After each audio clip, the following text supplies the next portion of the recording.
எல்லாருக்கும் வணக்கம். நான் உங்கள் அர்ச்சனா தாமரைக்கனி. கதை சொல்ல போறேன் தொகுப்பின் 51வது கதையை உங்களுடன் பகிர்ந்து கொள்ளப் போகிறேன். இந்த கதை புதுமை பித்தன் அவர்களின் நானே கொன்றேன். வாங்க கதைக்குள்ள போகலாம். லக்ஷ்மிகாந்தன்றவர் ஒரு நூதனமான மனிதன். அவர் எப்போவுமே பார்க்கறதுக்கு ஒரு கம்பீரமான அழகான தோற்றத்தோட சிரித்த முகத்தோட தான் இருப்பார்.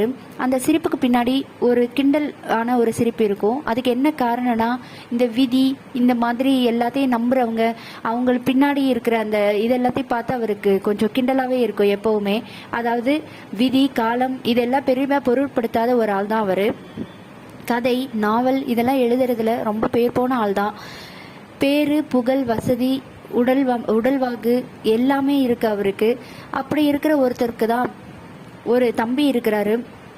தம்பியோட பேர் என்னன்னா மகரபூஷணம். மகரபூஷணம் அவருடைய ரத்த கலப்பா இருந்தா கூட ரெண்டு பேருக்குமே ஒருத்தருக்கு ஒருத்தர் கேரக்டர் ஒத்தே வராது. அதுக்கு என்ன காரணம்னா, அண்ணன் அப்படி விதி இதெல்லாம் நம்பாம ஒரு கதாசிரியர் அந்த மாதிரி ஒரு விரைப்பான ஒரு ஆளா இருக்கும்போது, தம்பி எப்படின்னா எனி டைம் காதல் பாட்டை பாடிக்கிட்டு காதல்ல ஒரு கனவு, அதுல இருந்து ஒரு லட்சியம், காதலையே கனவாகவும் லட்சியவாதியாகவும் வச்சிருந்த ஒருத்தர் தான் மகரபூஷணம். ஆனா ரெண்டு பேருமே ஒருத்தருக்கு ஒருத்தர் ரொம்ப பாசமா இருந்தாங்க. மகரபூஷணம் ஒரு நாள் இறந்தும் போயிட்டுறாரு. அப்படி இறந்து போனதுக்கு அப்புறம் லக்ஷ்மிகாந்தம் ஆளே காணோம். அவர் அப்படி எங்கே தான் போனாரு அப்படின்னு கொஞ்ச நாளாக எல்லாருமே யோசிச்சுட்டு இருக்கும்போது திடீர்னு ஒரு நாள் ஒரு அழைப்பு வருது தன்னுடைய நண்பர்களுக்கு எல்லாருக்குமே. இப்போது நான் மாம்பழத்தில் ஒரு லக்ஷ்மி விலாசம்னு ஒரு பெரிய காம்பவுண்ட் கட்டின ஒரு வீட்டை வாங்கி இருக்கிறேன். அந்த வீட்டுக்கு நீங்கள் எல்லாரும் வரணும் அப்படின்னு சொல்லி ஒரு லெட்டர் எல்லாருக்குமே வருது, அழைப்பு எல்லாருக்குமே வருது. நண்பர்கள் எல்லாருமே யோசிக்கிறாங்க, கொஞ்ச நாளாக தம்பி இறந்ததுக்கப்புறம் காணாமல் போன இவர் எப்படி இப்படி திடீர்னு வீடு வாங்கிட்டாரு அப்படின்னு யோசிக்கிறாங்க. அப்புறம் அந்த வீட்டை பற்றி அங்கே போனதுக்கப்புறம் தான் அவங்களுக்கு எல்லாருக்குமே புரியுது, அந்த வீடு ஒரு மர்மமான வீடுன்னு. அந்த மர்மமான வீடுனா அது பேருக்கு மட்டும் அப்படி இல்லைங்க, பார்க்குறதுக்கும் அந்த மாதிரி தான் இருக்குது. பெரிய பெரிய காம்பவுண்ட், வீட்டை சுற்றி மரங்கள், உள்ளே என்ன நடக்குதுன்னு வெளியே தெரியாது, வெளியே என்ன நடக்குதுன்னு உள்ளே தெரியாது. அந்த வீட்டுக்கு பேர் லக்ஷ்மி விலாஸ். லக்ஷ்மி விலாஸ் மாம்பழத்தில் இருக்குது. பெரிய காம்பவுண்ட் இருக்கிறனால அங்கே வர்ற எந்த ஒரு சத்தமும் வெளியே கேட்காத அளவுக்கு அமைக்கப்பட்டிருக்கிறது தான் அந்த வீடு. மேலே மேலே பெரிய பெரிய ஜன்னல்களும் கதவுகளும் வைக்கப்பட்டிருக்கிற அடுக்கடுக்கான மாடிகளை கொண்ட பெரிய ஒரு பங்களா தான் அந்த பங்களா. அங்கே போகும்போது எல்லாருக்குமே லைட்டாக திகிலூட்டுற இதுவாக தான் இருந்தது. ஆனால் இவர் எப்படிப்பட்ட ஆளுன்னா, லக்ஷ்மிகாந்தம் அந்த மாதிரி ஒரு தனிப்பட்ட ஆள் தானே. அதனால அவர் இந்த மாதிரி ஒரு வீட்டை வச்சிருக்கிறனால யாருக்கும் அவர் மேலே சந்தேகம் எதுவும் வரலை. இப்படியே போயிட்டுருக்கு. விருந்து ஆரம்பிக்குது. விருந்தில் அவருடைய தம்பி மனைவி சுலோசனா இருக்காங்கல்ல, சுலோசனா அவங்க அந்த விருந்தை கலந்துக்க வராங்க. அப்படி வரும்போது அவங்க இதுக்கு முன்னாடி பேசாம தான் இருந்தாங்க ஒருத்தருக்கு ஒருத்தர். கொஞ்ச நாளுக்கு முன்னாடி அவங்க தம்பியோட தவசத்துல தான் அவங்க பேச ஆரம்பிச்சாங்க. இப்போ அவங்களும் விருந்துக்கு வந்திருக்கிறாங்க. அந்த வீட்டோட ஹால் எப்படி இருக்குன்னா, பெரிய பெரிய படங்கள்லாம் மாட்டப்பட்டிருக்கு. அந்த படங்களில் வெளியே என்ட்ரன்ஸில் ஒரு படம் இருக்குது. அது என்னன்னா, சுலோசனாவோட ஒரு பெரிய புகைப்படம். அந்த புகைப்படத்தை யார் வரைஞ்சதுன்னா, அவங்க தம்பி மகரபூஷணம் தான் வரைஞ்சிருக்கிறாரு. ஏன்னா அவருக்கு இந்த மாதிரி டிராயிங்ஸ்லாம் ரொம்ப இன்ட்ரெஸ்ட். அதனால அவர் தன்னுடைய மனைவியோடைய ஃபோட்டோவை பெருசாக வரைஞ்சி வாலில் மாட்டி இருக்கிறாரு. அந்த ஃபோட்டோ தான் அங்கே இருக்குது. அங்கே அதை பார்த்த எல்லாருமே ஒருவேளை இப்படி இருக்குமோ, ஒருவேளை அப்படி இருக்குமோ அப்படின்னு கூட பேசிக்கிட்டாங்க. அப்படியே போயிட்டு இருக்கும்போது விருந்தும் தடபுடலாக போகுது. அவர் தம்பி அவங்க மனைவியை ரிஜிஸ்டர் மேரேஜ் பண்ணிக்கிட்டாரு. அதுவும் இவர் எவ்வளவோ சொன்னார், வேண்டாம் அந்த பொண்ணு சரியில்லை, அந்த பொண்ணு வேண்டாம் அப்படின்னு எவ்வளவோ சொல்லியும் அவன் கேட்காம மகரபூஷணம் சுயநலமாக முடிவெடுத்து பண்ணிக்கிறாரு. அந்த பெண் சுலோசனா இருக்காங்க இல்லையா, அவங்க அவர் மகரபூஷணத்தை விட 5 வயசு பெரியவங்க. இருந்தாலும் பரவாயில்லன்னு சொல்லிட்டு அவர் அண்ணனுக்கே தெரியாமல் ரிஜிஸ்டர் மேரேஜ் பண்ணிக்கிறாரு. இப்படி ஒரு கட்டத்தில் தான் மகரம் இறந்து போக ஒருத்தருக்கு ஒருத்தர் பேச்சுவார்த்தையே இல்லாமல் போயிடுது. மகரத்தோட திதி அப்போ தான் ரெண்டு பேருமே பேசிக்கிறாங்க, லக்ஷ்மிகாந்தனும் சுலோசனாவும். இப்போது எல்லாருமே சாப்பிட்டுட்டு இருக்கும்போது லக்ஷ்மிகாந்தம் திடீர்னு சிரிக்கிறாரு. சிரிச்சுட்டு எல்லாரையும் பார்த்து, கதவுகள்லாம் மூடப்பட்டிருக்கு, எல்லாரையும் பார்த்து கேட்குறாரு, யாருக்காவது இங்கே பேய் மேலே நம்பிக்கை இருக்கா அப்படின்னு. எல்லாருமே ஒருத்தர் ஒருத்தர் திருன்னு முழிக்கிறாங்க. ஏன் இப்படி கேட்குறீங்க அப்படின்னு சொல்லிட்டு. இந்த வீட்டோட மொட்டை மாடியில் ஒரு இடம் இருக்குது. அந்த ஜன்னல் வந்து எப்போவுமே ஓப்பன் ஆகி க்ளோஸ் ஆகிட்டே தான் இருக்கும். அதை நம்ம எவ்வளோ தான் இழுத்து பூட்டி வச்சாலும் அந்த மாடி ஓப்பன் ஆகிட்டே தான் இருக்கும். அதுக்கு காரணம் ஒன்று இருக்குது அப்படின்னு சொல்லி ஒரு திகிலாங்க கிளப்புறாரு. எல்லாருமே அப்படி என்ன காரணம் அப்படின்னு கேட்குறாங்க. அப்போ சொல்கிறாங்க, கொஞ்சம் வருஷத்துக்கு முன்னாடி இங்கே சுமதி இன்னும் அவங்களுடைய கணவனும் வாழ்ந்துட்டு வந்துருந்துருக்காங்க. சுமதி ஒரு நாள் ஒரு சூரிய அஸ்தமனத்தை அவங்க ஹஸ்பண்ட் அந்த ஜன்னல் ஓரமாக நின்று பார்த்துட்டு இருக்கிறப்ப தான் அந்த விபரீதம் நடந்துச்சு அப்படின்னு சொல்லும்போது எல்லார் மூஞ்சிலையும் பேய் ஆடலை. எல்லாரும் லக்ஷ்மிகாந்தனையே பார்த்துட்டு இருக்கிறாங்க. அப்புறம் என்ன நடந்தது அப்படின்னு கேட்கும்போது அவன் லக்ஷ்மிகாந்த் அந்த ஆள் இருக்கான் இல்லையா, அந்த ஆள் வந்து சூரிய அஸ்தமனத்தை பார்த்துட்டு இருக்கிறான். அங்கே அப்படி பார்த்துட்டு இருக்கும்போது அவருடைய மனைவி சுமதி அவருக்கு பின்னாடி வந்து அந்த ஜன்னல் வழியா அவரை பிடிச்சு தள்ளிட்டாங்க. அத்தனாவது மாடியிலிருந்து விழுந்ததால அவருடைய எலும்பு கூட சரியா கிடைக்கலன்னோ சுக்கா நொறுங்கிட்டாரனோ தகவல். அதுக்கப்புறம் அவர் இங்கேயே பேயா உலாவிட்டு வராருன்றது ஒரு தகவலாக இருக்குது. நீங்கள் எப்பயுமே இந்த மொட்டை மாடியை பார்த்தீங்கன்னா அந்த ஜன்னல் ஓப்பன்லே தான் இருக்கும். எப்போவுமே அங்கே ஒரு ஓலமிடும் சத்தம் கேட்டுகிட்டே தான் இருக்கும் அப்படின்னு சொல்கிறாரு. உடனே அங்கே இருக்க ஒருத்தர் சொல்கிறாரு, பேயாவது புண்ணாக்காவது என்னையா சொல்கிறீரு அப்படின்னு சொல்கிறாங்க. பிரகாசம்னு ஒருத்தர். அப்போது அந்த பொம்பளையை தூக்கில் போட்டாங்களா அப்படின்னு இன்னொருத்தர் கேட்குறாரு.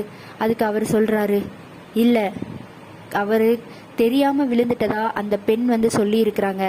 அதனால் சட்டமும் தண்டனையும் அவருக்கு கொடுக்கல. ஆனா அப்படின்னு சொல்லிட்டு கேட்கும்போது என்னாச்சு அப்படின்னு சுலோச்சனாவோட ஃப்ரெண்டு ஒருத்தவங்க கேட்குறாங்க. அதுக்கு அவர் சொல்கிறாரு, அந்த பெண் வேணா தப்பு செஞ்சுருக்கலாம், ஆனால் வந்து அது யாருக்குமே சொல்லாமல் மறைச்சும் இருக்கலாம். ஆனால் அந்த ஆளுக்கு தெரியும் இல்லையா, வாங்கலை நம்ம எல்லாம் அந்த மொட்டை மாடிக்கு போய் அந்த ஜன்னலை பார்த்துட்டு வருவோம் அப்படின்னு லக்ஷ்மிகாந்தம் எல்லாரையும் அழைச்சிட்டு போகிறாரு. ஆனால் அதுக்கு நிறைய பேர் ஒத்து வர்றதில்ல. நாங்கள் வரல நிறைய பேர் பயப்படுறாங்க. பெண்கள் எல்லாம் ஒதுங்கி போகிறாங்க. அப்போது அவர் சில ஆண்களை மட்டும் கூட்டிக்கிட்டு மேலே போகிறாரு. அந்த பெண்களும் அந்த ஆண்கள் பின்னாடியே கொஞ்சம் தைரியத்தை வரவழைச்சிட்டு போகிறாங்க. அங்கே மேலே மொட்டை மாடி இருள் சூழ்ந்த ஒரு இடமா இருக்குது. அங்கே லைட்டு கூட எதுவுமே போடலை. திடீர்னு அந்த மொட்டை மாடியில் இருக்கிற ஜன்னல் எல்லாமே படப்படன்னு அடிச்சுக்குது. ஆந்தை அலறும் சத்தம் தூரமாக ஓ என ஓலமிட்டு கேட்குது. நாய்கள் குறைத்து கொண்டே எதிர்நோக்கி வர்ற மாதிரி ஒரு சத்தம் கேட்குது. பெண்கள் எல்லாம் கத்திக்கிட்டு வெளியில் ஓடுறாங்க. ஓட முற்படும் போது ஓட முடியறதில்ல. கரண்ட் ஆஃப் ஆகிடுது.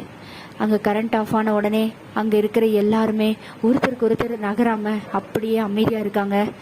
அங்கேருந்து ஒரு சத்தம் மாடிப்படி ஏறி வர்ற மாதிரி டொக் டொக் டொக்குன்னு நடந்து வருது. அது கேட்கும்போது இவங்க அந்த பெண்கள் எல்லாம் கேட்குறாங்க, யாராக இருக்கும் அது அப்படின்னு சொல்லிட்டு. ஒருவேளை அந்த ஆளாக இருப்பானோ அப்படின்னு அவரும் சொல்கிறாரு. அப்படி இருக்கும்போது அப்படி யாரும் இருக்க வாய்ப்பில்லையே அப்படின்னு பேசிக்கிட்டே இருக்கும்போது போன கரண்ட்டு திரும்ப வருது. திரும்ப வந்ததுக்கப்புறம் அவர் வேகமாக லக்ஷ்மிகாந்தன் அந்த ஜன்னலை மூடிட்டு வெளியில் ஓடுறதுக்காக எல்லாரும் முற்படுறாங்க. மறுபடியும் அந்த ஜன்னல் டமார் அப்படின்னு கேட்குது. அப்படி கேட்டதும் எல்லாரும் சடனாக திரும்பி பார்க்கும்போது அந்த ஜன்னல் மீண்டும் ஓப்பனில் இருக்குது. எல்லாருமே கீழே மாடி படிக்கட்டிலேருந்து வேகமாக இறங்கி கீழே வராங்க. கீழே இருந்த அந்த மின்விளக்கு, பெரியதாக ஒரு மின்விளக்கு இருக்கும் இல்லையா ஹாலில், அது படப்படன்னு விட்டு எரியுது. அங்கங்கே சத்தமாக கேட்குது. ஏற்றப்பட்ட மெழுகுவர்த்திகள்லாம் அணையுது. அப்படியே எல்லாமே உறைஞ்சி போகிறாங்க. என்ன நடக்குதுங்க அப்படின்னு சொல்லவும், கொஞ்சம் ஆசுவாசப்படுத்திக்கோங்க, அந்த மொட்டை மாடியை விட்டு அந்த உருவம் எங்கேயுமே வராது அப்படின்னு சொல்லி அவர் முடிக்கிறாரு.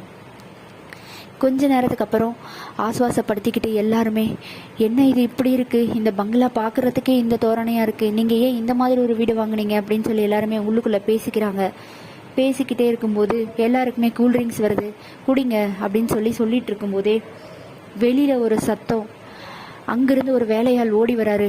ஐயா ஐயா என்னப்பாச்சு, என்ன ஐயா, அங்கே யாரோ செத்து கிடக்குறாங்க ஐயா அப்படின்னு சொல்கிறாங்க.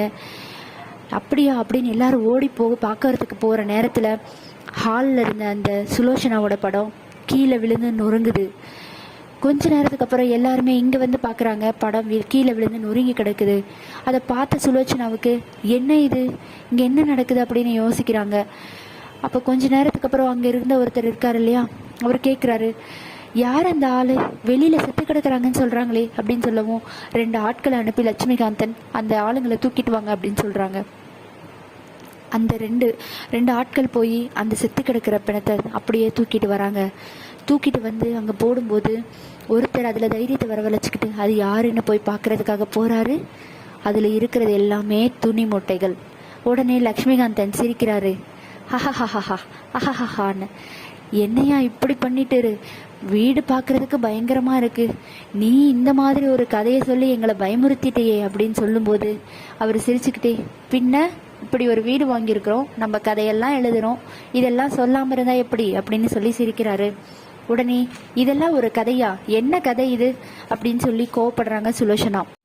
சரி, நீங்க வந்த இடத்துல இப்படி ஒரு கிரைம் நடந்துருச்சு, இந்த கிரைமை நீங்க எப்படி துப்பறிஞ்சு யார் இங்க இருக்கிறதுல குற்றவாளின்னு எப்படி கண்டுபிடிப்பீங்க அப்படின்னு சொல்லி கேட்குறாங்க. உடனே அங்க இருக்கிற எல்லாருமே துப்புகளை தேட ஆரம்பிக்கிறாங்க.